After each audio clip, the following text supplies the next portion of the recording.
For 5 months in the 1840s, a British garrison at Jellalabad in Afghanistan held out against a force nearly 3 times its size.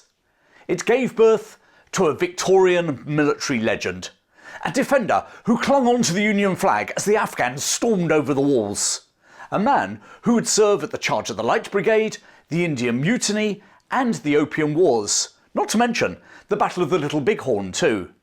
Brigadier General Harry Flashman, VC. But in reality, Harry Flashman was not at the siege of Jellalabad, nor at any of those other actions either, because he never really existed. Harry Flashman was the fictional creation of author George MacDonald Fraser. In 1969, the author claimed to have discovered the private papers of a Victorian soldier, General Sir Harry Flashman, VC. He did such a fantastic job of blending Flashman's memoirs with real historical events that when his first book, Flashman, was actually published, a number of reviewers actually believed they were genuine and they praised his discovery of a long-lost Victorian hero. Hero? Well, rogue might be a better description. In that very first book, we find Flashman in Afghanistan in January 1842. Having just survived the destruction of the British column retreating from Kabul, he manages to break through the Afghans besieging Jellalabad to reach a small fort that the British were defending about 300 yards outside the town. It was called Piper's Fort. When the Afghans storm Piper's Fort, Flashman grabs the Union flag just as he is knocked unconscious by an explosion. And at that very moment, a relief party under Colonel Denny comes to the rescue, only to find all the defenders dead, apart from one, still clutching the Union flag. Flashy returns to England a hero, and the legend is born. However, that's not quite how it happened. Flashman was no hero. He had actually been trying to save his own skin. When the Afghans stormed Piper's Fort, he had grabbed the Union flag to give it to them in surrender when that explosion had knocked him out cold. So when Colonel Denny found him clutching his country's flag, he came to the inevitable but totally wrong conclusion. However, Harry Flashman, hero or cad, was purely fictional. The siege of Jellalabad, on the other hand, was very real indeed. So if Harry Flashman wasn't at Jellalabad, who was? What actually happened? And who were the real heroes? Our story, the real story, starts on the 12th of November 1841 with another Victorian military hero, a real one this time, Fighting Bob Sale. Born in 1782, Robert Sale had first seen action when he was just 17 at the Battle of Seringapatam, a battle where another fictional character, Bernard Cornwell's Richard Sharp, gained his first taste of battle too. A no-nonsense infantry officer of the old school, Fighting Bob led from the front. And it was at the head of the 13th Regiment of Foot that he fought in the First Anglo-Burmese War, and where he gained his nickname. Now the 13th Regiment of Foot were with him again, here at Jellalabad. Despite being nearly 60, he was still willing to lead his men from the front, as he had done at the storming of the fortress of Gunzai during the initial British invasion of Afghanistan in 1839. And why were the British invading? Well, I'll come to that in a moment. Sale's 2,000-strong garrison included his beloved 13th Foot, many of whom hadn't seen England in nearly 2 decades, along with the 35th Bengal Native Infantry, assorted local cavalry and 14 artillery pieces, manned by the Bengal Artillery. Jellalabad was described by one officer as a dirty little town. It lay between the Afghan capital, Kabul, and the frontier of British India. And whilst it was a walled town, the mud walls were themselves in a state of disrepair. Certainly not a powerful defensive position should things get a little bit hot, which they were about to do. Sale was fortunate enough to have an officer of engineers accompanying him, Major George Broadfoot. Born in 1807 on the island of Orkney, the son of a clergyman, Broadfoot had joined the East India Company Army when he was just 18. So by the time of the siege, he'd been serving on the Indian subcontinent for 16 years. Broadfoot immediately set about repairing the position. Breaches were filled, walls were strengthened, loopholes created, and parapets erected. 10 of General Sale's artillery pieces were placed on hastily erected bastions along the walls. Almost from Sale's arrival in November 1841, local tribesmen had mounted an arm's-length siege, consisting of sniping on the fort and attacking patrols that ventured out into the countryside. Whilst therefore dangerous, General Sale didn't consider this so-called siege too onerous. But that would all change in the new year. Now, I promised that I would explain why the British had invaded Afghanistan, so here we go. Worried about Russian expansion through Central Asia towards India, the British had wanted Afghanistan to act as a buffer state. But when the Afghan ruler started to get a bit too friendly to the Russians, or at least in British eyes, they decided to replace him. In 1839, the British invaded Afghanistan, ousted the Emir, and installed a replacement. So far, so good. But, as the Duke of Wellington wryly observed, it's easy to get an army into Afghanistan, but not so easy to get it out. In December 1841, a full-blown rebellion by Afghan tribesmen broke out, and the British were forced to retreat from the capital towards Sale's position at Jellalabad. All along the route in the freezing winter, soldiers and civilians alike froze to death and were attacked by the Afghan tribesmen. 16,000 perished in the mountain passes. On the 13th of January 1842, the last remnants of the British Army made a final stand at Gandamag. They were wiped out. That afternoon, having heard firing in the far distance, Sale's officers manned the ramparts of their besieged town, looking for the retreating army. Suddenly, a lone figure on a horse appeared on the horizon. Dr. William Brydon, a surgeon in the East India Company Army, had managed to escape the carnage at Gandamag. A mounted patrol was swiftly assembled and rode out towards him, brushing aside the few Afghans in their way.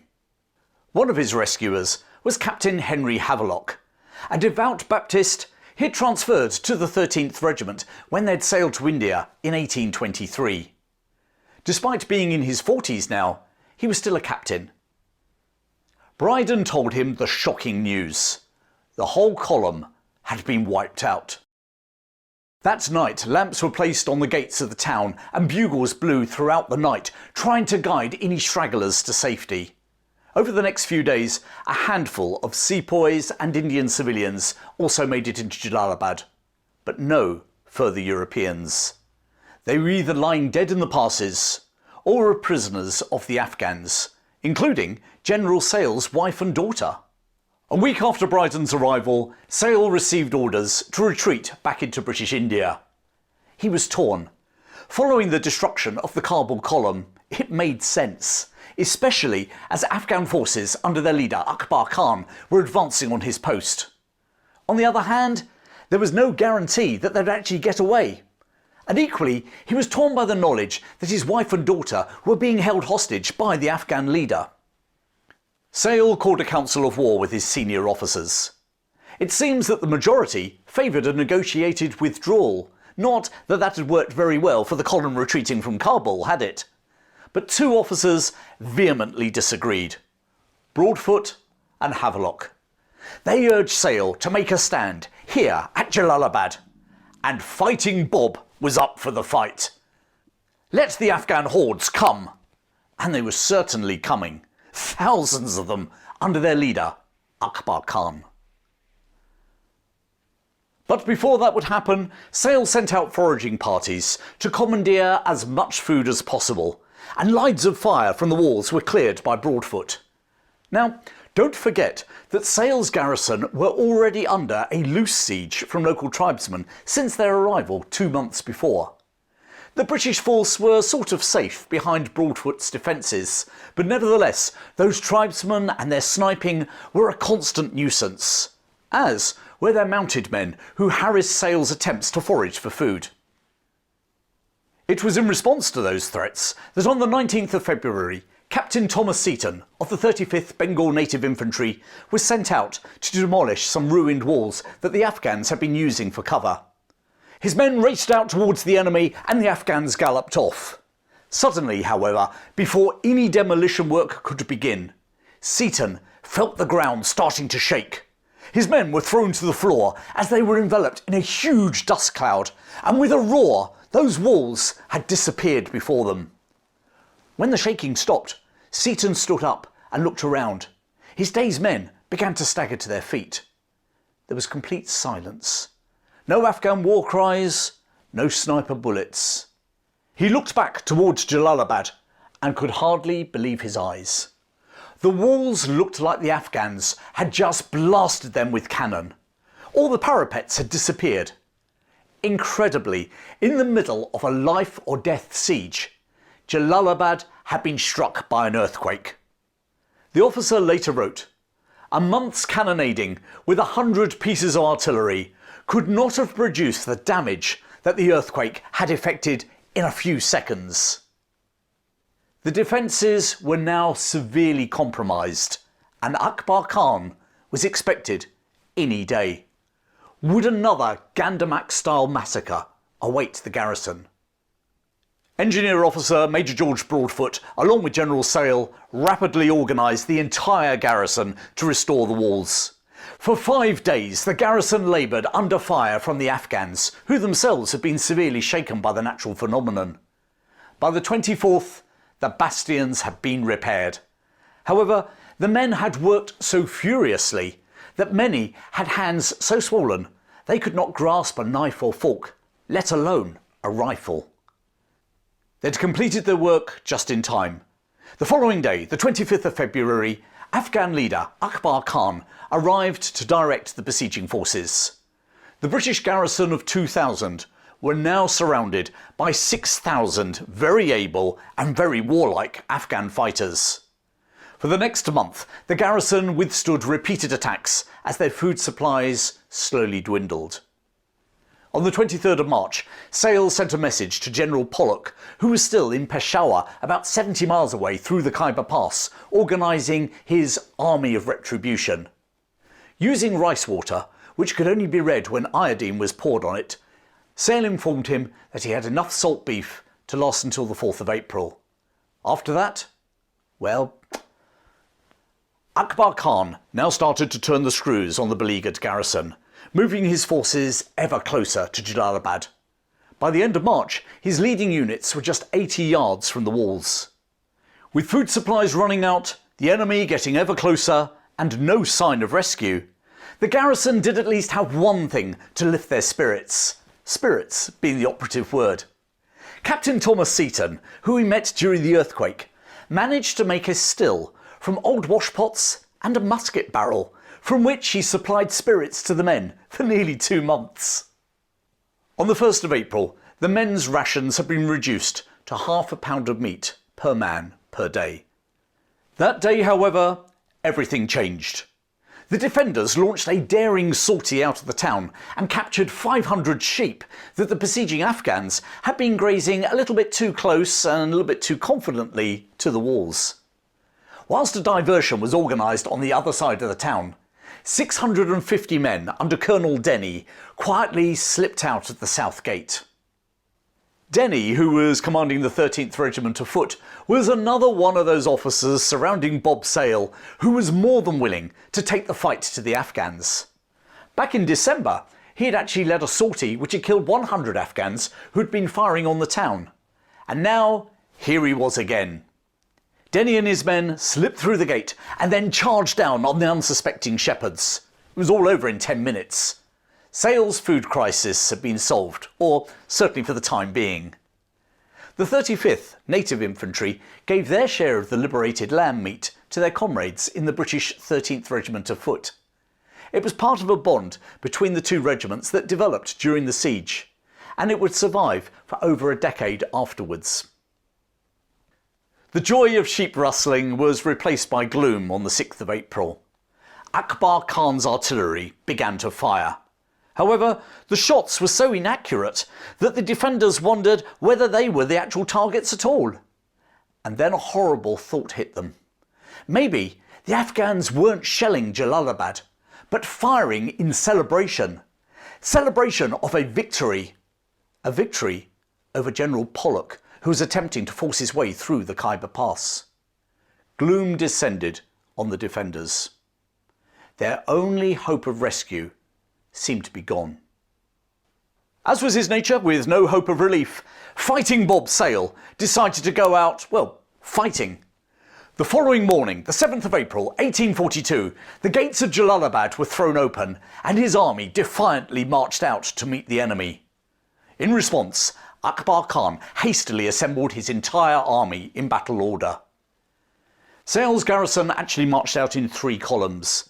The westernmost column, led by Captain Henry Havelock, was charged by the renowned Afghan cavalry. As the horsemen swept down towards him, Havelock calmly formed his men into a square and repulsed the attack. Meanwhile, the central column, formed of the 13th Regiment, found themselves facing a force of Afghans holed up in a ruined fort, some 300 yards southwest of Jellalabad. The ruined fort was on a small rise, where in the past an Afghan piper had taunted the garrison, and consequently the British had named this rise Piper's Hill. Ringing any bells? Once more, it was Colonel William Denny who personally led a bayonet charge to clear the ruined fort on Piper's Hill. In fierce hand-to-hand fighting, the British captured the outpost. Now, the fort at Piper's Hill was where Flashman had conducted his heroics, or otherwise, of saving the Union flag. But unlike the adventure novel, the fort at Piper's Hill, which Flashman called Piper's Fort, was never a British outpost in the siege. The only time it was the scene of heavy fighting was now, on the 7th of April, as the British attacked, not defended it. And of course, in real life, Harry Flashman was not involved in the fighting, nor was he nearly killed. However, in real life, a British officer was indeed killed at Piper's Fort. Colonel Denny, at the head of his men, was shot dead as he led them through the broken walls. With Havelock driving off the cavalry attack and Piper's Hill captured, Sale now ordered a general advance against the stunned Afghans.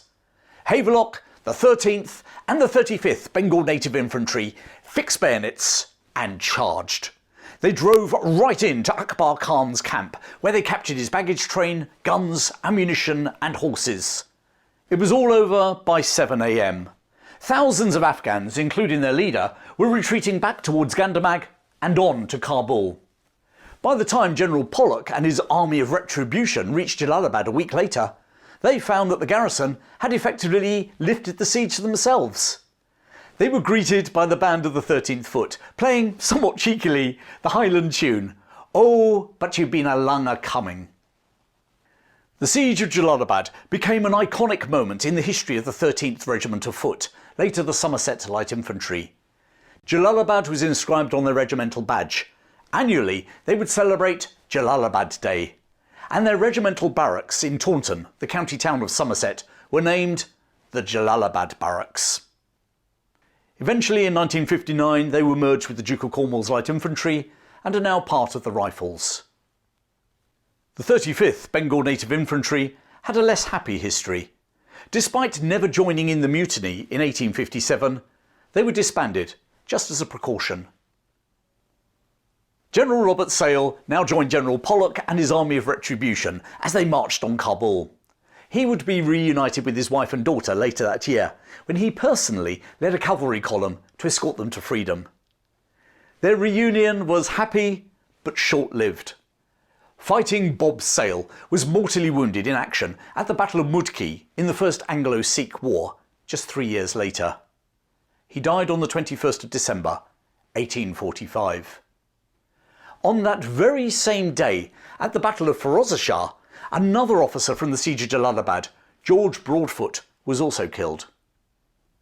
Henry Havelock would go on to fight those Anglo-Sikh wars too, as well as the Anglo-Persian War, rising to the rank of general, before being killed at the siege of Lucknow during the Indian Rebellion in 1857.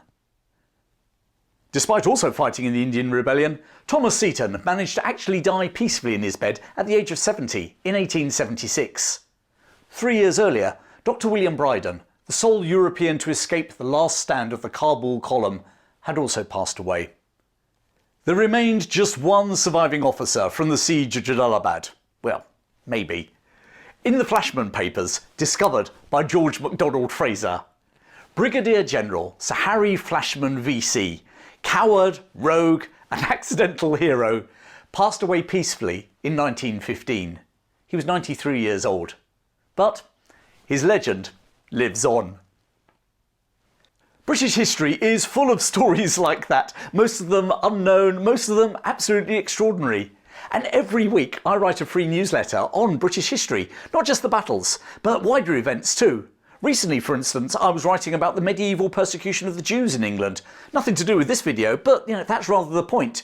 British history has so many rabbit holes. There's a link to get your copy of the newsletter in the description below. Until next time, thanks for watching.